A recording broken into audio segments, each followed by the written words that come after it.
Salut tout le monde, j'espère que vous allez toujours bien. Merci pour les retours dans les groupes WhatsApp et dans les commentaires. Je suis content que ça vous a plu. Et puis, du coup, j'hésitais beaucoup sur comment enchaîner, c'est-à-dire est-ce que je continue sur la respiration ou est-ce que pour changer, je vais vers quelque chose de plus physique, plus en mouvement. Je pense qu'on a besoin d'exercices qui nous font bouger, mais j'ai quand même décidé que je vais enchaîner sur un autre principe de respiration, parce que comme ça, si on a ces bases de respiration, on peut les appliquer plus facilement à tous les autres exercices que je vous montrerai. Donc, on a parlé hier de la respiration globale, ventre, côte, poitrine, progressivement, en privilégiant surtout le ventre, n'est-ce pas? Donc ça, c'est une respiration calme. Mais comment respirer calmement quand on est sous stress ou avec un effort considérable? Si on arrive à respirer calmement dans ces moments-là, tant mieux.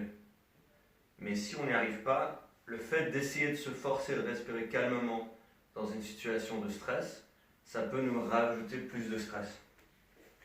Donc nous, au Systema, on a la respiration explosive. Cette respiration-là, elle paraît comme quelque chose qui nous... Elle ressemble en fait à l'hyperventilation, qui est faite souvent dans les crises d'anxiété, les choses comme ça, qui ressemble à quelque chose comme ça. Vous voyez, qui est souvent par la bouche et beaucoup dans la poitrine. Donc ça ressemble à ça, du coup les gens se disent mais ça va pas du tout me détendre. Mais en fait, c'est une respiration qui est contrôlée et qui est pas censée être sur la longue durée, mais qui est censée être comme une respiration de transition d'un état à un autre. Donc par exemple, on est en train de respirer calmement et soudain, quelque chose nous arrive dessus. Ça peut être quelque chose de physique ou ça peut être une émotion. Quelque chose qui, dans le contexte habituel, nous ferait retenir notre respiration. Par exemple, je marche, je traverse la rue, tout va bien, et soudain, il y a un camion qui sort de nulle part. Alors là, normalement, la tendance des gens, ça serait de retenir la respiration, de se figer, etc. Ou alors, ils arriveraient à bouger, mais la respiration serait saccadée, par exemple. Donc là, on va exprès réagir à cet inconfort par une respiration voulue, explosive. Donc déjà, je vous montre à quoi ça ressemble, et après, je vous explique un peu comment la faire. Donc,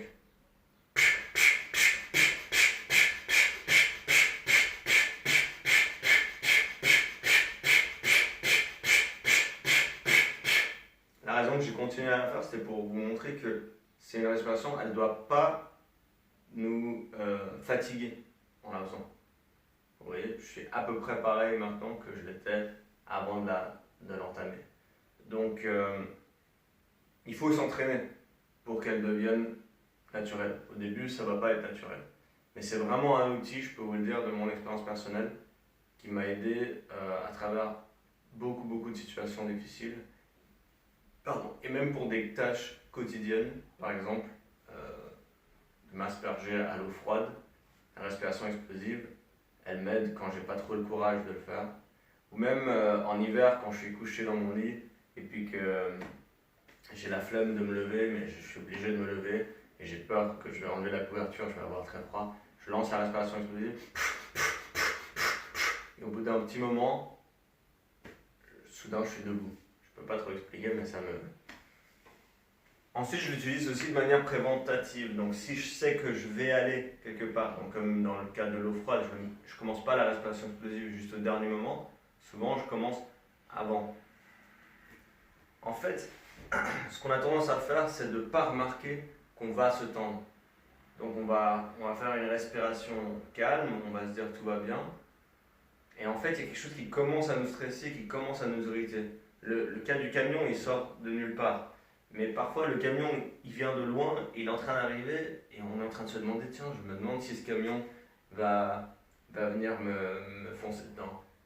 Et il se rapproche un peu, et je me dis, tiens, je me demande si je vais devoir commencer à courir. Il commence un peu plus vite, je me dis, non, mais sûrement, il va... Et puis au dernier moment, là, je suis figé. Mais en fait, ce qui se passe, c'est qu'à chaque étape, quand je voyais le camion et que le camion se rapprochait, il y avait de la tension qui commençait à venir. Mais au début, c'était très loin, donc je ne remarquais pas forcément. Au systéma, on essaye tout le temps de prêter attention à sa respiration et son état interne. 50% de notre attention vers l'extérieur et 50% vers l'intérieur. Pour pouvoir justement voir à quel moment ça commence à se tendre. Et déjà, il travaillait à ce moment-là. Pas attendre juste le dernier moment. Et c'est pareil avec une confrontation. Si ça commence avec quelqu'un qui marche vers nous et qui nous parle de manière malpolie, et ben peut-être dans 1 minute et demie, ça va en venir au moins. Mais si je suis déjà en train de me contrôler ma respiration, mon état interne, au début de cette confrontation, peut-être que je vais pouvoir la diffuser avant le dernier moment. Ou alors au moins être plus préparé et moins pris par surprise. Parce que si je commence à me tendre de plus en plus, ma vision périphérique commence à se limiter de plus en plus, etc. Je vais essayer d'un peu moins parler, je vais revenir à cette respiration explosive. Donc comment on la fait? Premièrement, pour s'entraîner, si vous trouvez difficile de faire tout de suite, commencez lentement. Donc vous inspirez par le nez, vous soufflez par la bouche.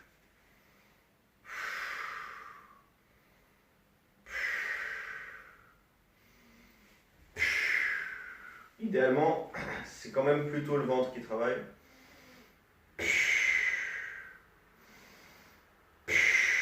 Et ce qui est important, c'est que ça ne soit pas l'air qui rentre qui fasse l'effort, mais c'est l'air qui sort.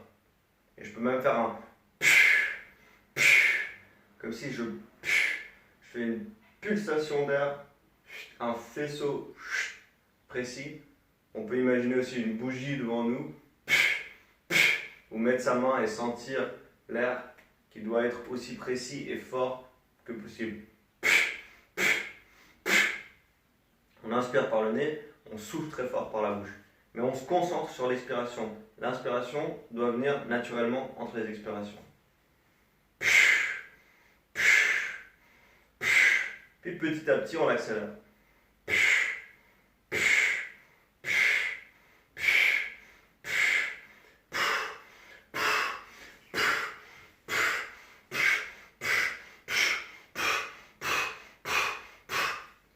Vous pouvez peut-être vous sentir la tête qui tourne. On dit que si on a la tête qui tourne, c'est parce qu'on a trop inspiré d'air par rapport à ce qu'on a expiré. Donc ça fait une hyperoxygénation. Et ça, c'est pas idéal. Donc comment faire? Encore une fois, il faut vraiment se concentrer sur l'expire et que l'inspire, ça soit juste un petit peu d'air qui rentre naturellement. Dans la vidéo d'avant, quand je parlais de la respiration globale, je vous disais ouvrir vos narines et vos sinus, détendre tout ça pour que l'air puisse rentrer tout seul. Et bien c'est un peu le même principe. J'expire et je vais m'apprêter à re-expirer. Et entre les deux expirations, il y a un moment de pause où votre corps, naturellement, si vous le laissez faire, va inspirer par le nez. Une autre astuce que j'ai appris par la vidéo de Jean-Marie Frécon de Global Systema en France, je vais vous mettre le lien en dessous. C'est pas mal aussi de regarder ça, son explication de la respiration explosive. Et ce qu'il montre, c'est qu'il ferme la bouche comme pour faire une valve. Parce que souvent, la respiration explosive, les gens ont tendance à la faire pas mal, mais tout quand même par la bouche. C'est déjà pas mal, ça peut servir, mais il y a quand même un plus grand risque peut-être d'hyperoxygénation quand c'est que par la bouche. Après, encore une fois, comme d'habitude, là je vous montre ma manière, vous explorez toutes les manières. Si vous avez le nez bouché, vous n'allez peut-être pas forcément pouvoir. Encore une autre parenthèse dans ma parenthèse, je sais que dans les systèmes qui respirent que par le nez, ça peut aussi se faire juste avec le nez.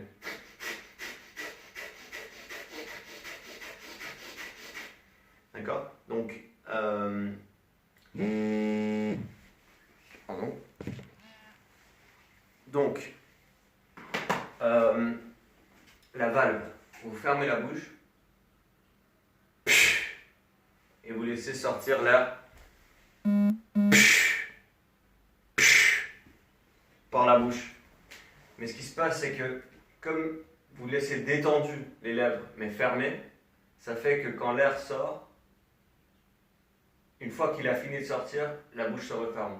Du coup, l'air rentrera plus facilement par la bouche.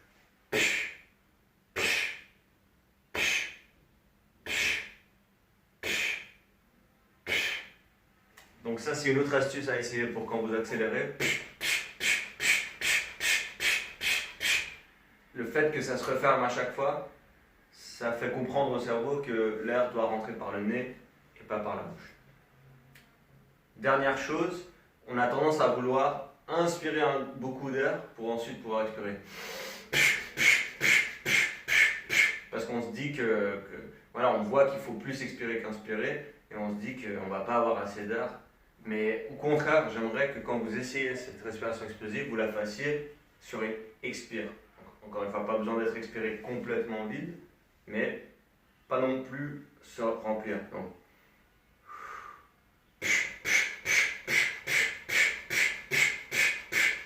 en fait, vous devrez être capable de faire cette respiration explosive sous n'importe quelle condition.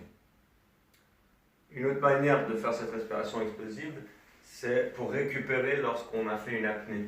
Et ça, même une apnée à vide, on devrait pouvoir lancer directement la respiration explosive sans prendre une grande inspiration. Donc on a fait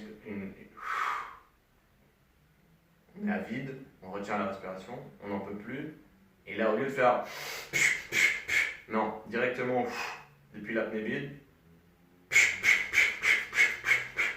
Donc voilà, je ferai d'autres vidéos sur les apnées. Donc pas besoin forcément tout de suite tester ça.